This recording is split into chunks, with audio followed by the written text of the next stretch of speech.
Christ was raised from the dead by the glory of your Father, even so we also should walk in newness of life. That's Romans chapter 6, verse 3 through 4. And as have been reading this, been thinking about now that we give our offerings because the first fruits, because we know that there is more coming.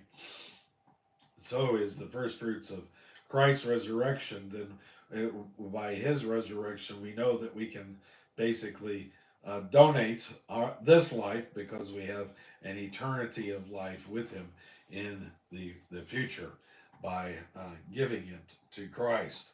And so we are joined to a resurrected living Christ. Now, if Christ was not resurrected, then Paul says, I am foolish to make the sacrifice I have made down here. My life stands in jeopardy every hour. I am constantly in danger of death. Verse 32. If after the manner of men I have fought with with beasts at Ephesus, what advantage did me? If the dead rise not, let us eat and drink, for tomorrow we die. Paul says, why should I like be put in the lion cage for my faith in Christ if Christ did not rise from the dead? I am identified, I am baptized into his death. I am identified as a dead man because I am joined to the living Christ.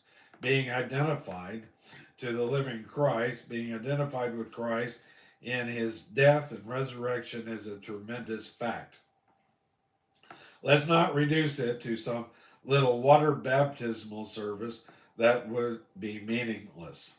If Christ is not risen, and if the dead will not be resurrected, then we might as well adopt the uh, hedonistic philosophy of the Epicureans who say, let us eat and drink, for tomorrow we die.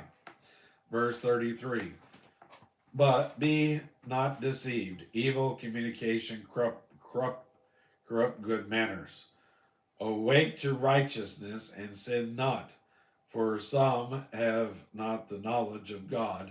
I speak this to your shame. The Corinthian believers were being deceived by those who question the connection. Corrupt communication obviously is not cussing. Corrupt communication is deceiving fellow believers. They were listening to those who had plenty to say, but no knowledge of God. Paul is saying that if they get the wrong information, they will act wrong. He admonishes them to stop sinning because they will be a resurrection. Verse 35. But some man will say, how are the dead raised up? And with what body do they come? Paul will answer two questions, the how and what. Who, what, when, where, why, and what. Anyway, men fail to distinguish the difference between the resurrection of the body and the immortality of the soul. Plato and Cicero argued for the immortality of the soul. Paul is arguing for the resurrection of the body, and the Sadducees denied any resurrection, any life after death. And Christ himself had answered them.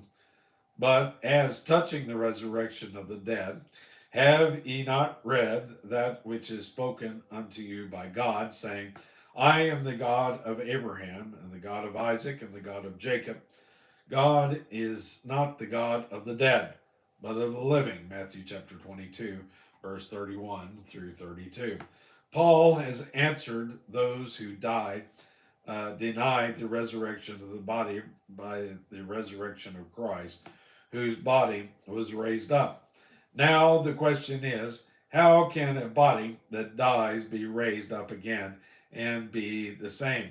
Paul says that we learn from nature that the bodies are not identical. They are the same, but not identical.